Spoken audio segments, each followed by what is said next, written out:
রাধে রাধে বন্ধুগণ, জয় শ্রীকৃষ্ণ। সমগ্র শ্রীমৎ ভগবদ্ গীতা এবং বাংলা অনুবাদ শুনতে সঙ্গে থাকুন। আজ শ্রীমৎ ভগবদ্ গীতার দ্বাদশ অধ্যায় ভক্তিযোগ, শ্লোক 13 থেকে 17। ওম নমো ভগবত বাসুদেবায়। অদ্বেষ্টা সর্বভূতানাং মৈত্র করুণা এব চ নির্মমো নিরহংকারো সমদুঃখ সুখ ক্ষমি সন্তুষ্ট সততম যোগী যতাত্মা দৃঢ় নিশ্চয় ময়ি অর্পিত মনবুদ্ধি য মদ্ভক্ত সমে প্রিয়। অর্থাৎ, যিনি সমস্ত জীবের প্রতি দেশশূন্য, বন্ধুভাবাপন্ন, কৃপালু, মমত্ব বুদ্ধিশূন্য, নিরহংকার, সুখে ও দুঃখে সমভাবাপন্ন, ক্ষমাশীল, সর্বদা সন্তুষ্ট, সর্বদা ভক্তিযোগে যুক্ত, সংযত স্বভাব, দৃঢ় সংকল্পযুক্ত এবং যার মন ও বুদ্ধি সর্বদা আমাতে অর্পিত, তিনি আমার প্রিয় ভক্ত। এর তাৎপর্য, শুদ্ধ ভক্তির বর্ণনার পর এই শ্লোক দুটিতে ভগবান আবার শুদ্ধ ভক্তের অপ্রাকৃত গুণাবলীর বর্ণনা করেছেন। শুদ্ধ ভক্ত কোনো অবস্থাতেই বিচলিত হন না। তিনি কারো প্রতি ঈর্ষাপরায়ণ নন, এমনকি তিনি তার শত্রুর প্রতিও শত্রুতা করেন না। তিনি মনে করেন, আমার পূর্বকৃত কর্মের দোষে এই লোকটি আমার প্রতি শত্রুবৎ আচরণ করছে, তাই কোনো রকম প্রতিবাদ না করে নীরবে সেই কষ্ট সহ্য করাই শ্রেয়। শ্রীমদ্ ভাগবতে বলা হয়েছে, ভক্ত যখনই কোনো দুঃখ কষ্ট ভোগ করেন, তখন তিনি মনে করেন যে এটি তার প্রতি ভগবানের কৃপা। তিনি মনে করেন, আমার পূর্বকৃত অপকর্মের ফলস্বরূপ আমার দুঃখের বোঝা আরও বেশি হওয়া উচিত ছিল, কিন্তু পরমেশ্বর ভগবানের কৃপার ফলে আমার সেই দুঃখের ভার লাঘব হয়ে গেছে। পরম পুরুষোত্তম ভগবানের কৃপায় আমি কেবল অল্প একটু কষ্ট পাচ্ছি, তাই নানা দুঃখ দুর্দশার সত্ত্বেও তিনি সর্বদাই শান্ত, নীরব ও সহনশীল। ভগবৎ ভক্ত সকলের প্রতি করুণা প্রদর্শন করেন, এমনকি তার শত্রুর প্রতিও। নির্মম বলতে বোঝায় যে ভক্ত দেহ সম্পর্কিত দুঃখ যন্ত্রণাকে তত গুরুত্ব দেন না, কারণ তিনি ভালোভাবে জানেন যে জড় দেহটি তিনি নন। তিনি তার জড় দেহটিকে তার স্বরূপ বলে মোটেই মনে করেন না। তাই তিনি সর্বতভাবে অহংকারমুক্ত এবং দুঃখ ও সুখ উভয় অবস্থাতেই সমভাবাপন্ন। তিনি সহিষ্ণু ও পরমেশ্বর ভগবানের কৃপায় তিনি যা পান তা নিয়েই সন্তুষ্ট থাকেন। অত্যাধিক কষ্ট স্বীকার করে কোনো কিছু পাওয়ার জন্য তিনি অধিক প্রয়াস করেন না, তাই তিনি সর্বদাই উৎফুল্ল। তিনি হচ্ছেন যথার্থ যোগী, কারণ তিনি তার গুরুদেবের আদেশ শিরোধার্য করে তা পালন করতে স্থির সংকল্প, এবং যেহেতু তার ইন্দ্রিয়গুলি সংযত, তাই তিনি দৃঢ় সংকল্প। তিনি কখনোই কুতর্কের দ্বারা প্রভাবিত হন না, কারণ ভগবৎ ভক্তির প্রতি তার দৃঢ় নিষ্ঠা থেকে কেউই তাকে বিচলিত করতে পারে না। তিনি সর্বতভাবে সচেতন যে শ্রীকৃষ্ণই হচ্ছেন শাশ্বত চিরন্তন ভগবান, তাই কেউ তাকে বিচলিত করতে পারে না। তার এই সমস্ত গুণাবলী থাকার জন্য তিনি পরমেশ্বর ভগবানের শ্রীচরণে নিজের সমস্ত মন ও বুদ্ধি সর্বতভাবে অর্পণ করতে পারেন। এই প্রকার উন্নত মানের ভগবৎ ভক্তি নিঃসন্দেহে অত্যন্ত দুর্লভ, কিন্তু ভগবৎ ভক্ত ভক্তিযোগের বিধিনিষেধ পালন করে সেই স্তরে অধিষ্ঠিত হন। অধিকন্তু ভগবান বলেছেন যে এই ধরনের ভক্ত তার অতি প্রিয়, কারণ পূর্ণ কৃষ্ণ ভাবনাময় তার সমস্ত কার্যকলাপের প্রতি ভগবান সর্বদাই সন্তুষ্ট। শ্লোক 15। ওম নমো ভগবত বাসুদেবায়। যস্মাৎ ন উদ্ভিজতে লোক লোকাৎ ন উদ্ভিজতে চ য হর্ষ অমর্ষ ভয় উদ্বেগৈ মুক্ত যশ চ মে প্রিয়।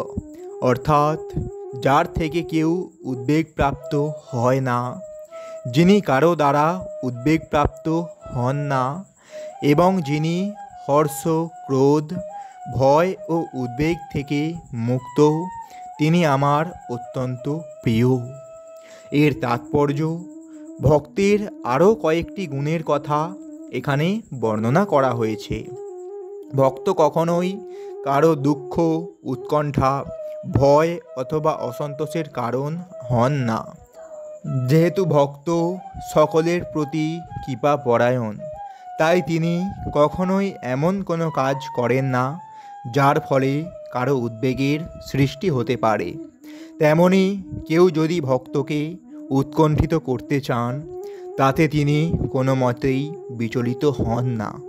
ভগবানেরই কৃপার ফলে তিনি এমনভাবে অভ্যস্ত যে কোনো রকম বাহ্যিক গোলযোগের দ্বারা তিনি বিচলিত হন না। প্রকৃতপক্ষে ভক্ত যেহেতু সর্বদাই শ্রীকৃষ্ণের সেবায় নিয়োজিত এবং শ্রীকৃষ্ণের ভাবনায় মগ্ন থাকেন, তাই জড় জগতের কোনো অবস্থাই তাকে বিচলিত করতে পারে না।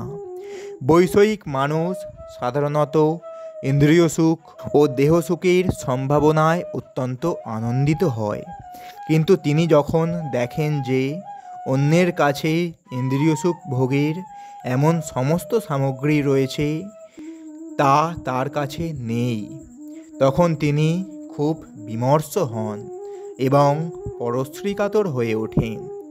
যখন তিনি দেখেন তার শত্রুর আক্রমণের সম্ভাবনা রয়েছে, তখন তিনি ভয়ে ভীত, সন্ত্রস্ত হয়ে পড়েন এবং তার জীবনে যখন ব্যর্থতা আসে তখন তিনি হতাশ হয়ে পড়েন। কিন্তু কৃষ্ণভক্ত সর্বদাই এই সমস্ত উপদ্রব থেকে মুক্ত, তাই তিনি ভগবান শ্রীকৃষ্ণের অত্যন্ত প্রিয়। শ্লোক 16। ওম নমো ভগবত বাসুদেবায়।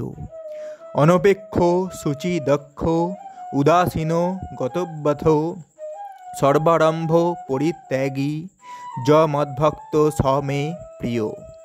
অর্থাৎ যিনি নিরপেক্ষ, শুচি, দক্ষ, উদাসীন, উদ্বেগশূন্য এবং সমস্ত কর্মের ফলত্যাগী, তিনি আমার প্রিয় ভক্ত। এর তাৎপর্য, ভক্তকে টাকা পয়সা দান করা যেতে পারে, কিন্তু তিনি কখনো সেগুলি পাবার জন্য সংগ্রাম করেন না। ভগবানের কৃপায় যদি আপনা থেকেই তার কাছে টাকা পয়সা আসে, তাতে তিনি বিচলিত হন না। ভক্ত স্বাভাবিকভাবেই দিনে দুবার স্নান করেন এবং ভগবানের সেবার জন্য খুব সকালে ঘুম থেকে ওঠেন। তাই তিনি স্বভাবতই অন্তরে ও বাইরে অত্যন্ত নির্মল। ভক্ত সর্বদাই সুদক্ষ, কারণ জীবনের সমস্ত কর্মের যথার্থ উদ্দেশ্য সম্বন্ধে তিনি সম্পূর্ণভাবে অবগত এবং প্রামাণিক শাস্ত্র সম্বন্ধে সর্বতভাবে নিঃসন্দেহ। ভক্ত কখনোই কোনো বিশেষ দলের পক্ষ অবলম্বন করেন না, তাই তিনি সর্বদাই উদাসীন। তিনি সর্বোপাধি বিনিমুক্ত, তাই তিনি কখনো ক্লেশ ভোগ করেন না। তিনি জানেন যে তার দেহটি একটি উপাধি মাত্র, তাই কখনো যদি দেহের কোনো রকম যাতনা হয় তাতে তিনি অবিচলিত থাকেন। শুদ্ধ ভক্ত এমন কিছুর প্রয়াস করেন না যা কৃষ্ণ ভক্তির প্রতিকূল। উদাহরণস্বরূপ বলা যায়, একটি বড় বাড়ি তৈরি করতে হলে অনেক শক্তি নিয়োগ করতে হয়, কিন্তু ভক্ত কখনো এই ধরনের কাজে উদ্যোগী হন না যদি তা তার ভগবত ভক্তির উন্নতির সহায়ক না হয়। তিনি ভগবানের জন্য মন্দির তৈরি করতে পারেন এবং সেই জন্য সমস্ত রকমের উদ্বেগ উৎকণ্ঠা মাথা পেতে গ্রহণ করতে পারেন, কিন্তু তিনি তার আত্মীয় স্বজনদের জন্য বাড়ি তৈরি করার জন্য প্রয়াসী হন না। শ্লোক 17। ওম নমো ভগবত বাসুদেবায়। য ন ঋষ্যতি ন দেষ্ঠি ন শোচতি ন কাঙ্ক্ষতি শুভ অশুভ পরিত্যাগী ভক্তিমান যশ মে প্রিয়। অর্থাৎ যিনি প্রিয় বস্তুর প্রাপ্তিতে রুষ্ট হন না এবং অপ্রিয় বস্তুর প্রাপ্তিতে দ্বেষ করেন না, যিনি প্রিয় বস্তুর বিয়োগে শোক করেন না, অপ্রাপ্ত ইষ্ট বস্তু আকাঙ্ক্ষা করেন না এবং শুভ ও অশুভ সমস্ত কর্ম পরিত্যাগ করেছেন, এবং যিনি ভক্তিযুক্ত তিনি আমার প্রিয় ভক্ত। এর তাৎপর্য, শুদ্ধ ভক্ত বৈষয়িক লাভ ও ক্ষতিতে উৎফুল্ল অথবা বিমর্ষ হন না। তিনি পুত্র অথবা শিষ্য লাভের আকাঙ্ক্ষা করেন না এবং তা না পেলে তিনি দুঃখিত হন না।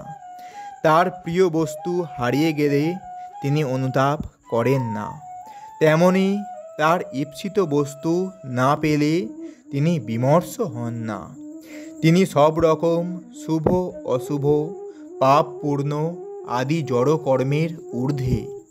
পরমেশ্বর ভগবানের সন্তুষ্টি বিধানের জন্য তিনি সব রকম বিপদ বরণ করতে প্রস্তুত।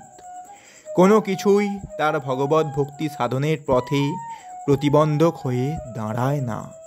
এই ধরনের ভক্ত শ্রীকৃষ্ণের অত্যন্ত প্রিয়। তো বন্ধুগণ, এটাই ছিল শ্রীমদ্ ভগবদ্ গীতার দ্বাদশ অধ্যায় ভক্তিযোগের শ্লোক 13 থেকে 17। এই রকম সম্পূর্ণ শ্রীমদ্ ভগবদ্ গীতা এবং বাংলা অনুবাদ শুনতে আমাদের এই চ্যানেলটিকে সাবস্ক্রাইব করুন এবং সঙ্গে থাকুন। রাধে রাধে। জয় শ্রীকৃষ্ণ।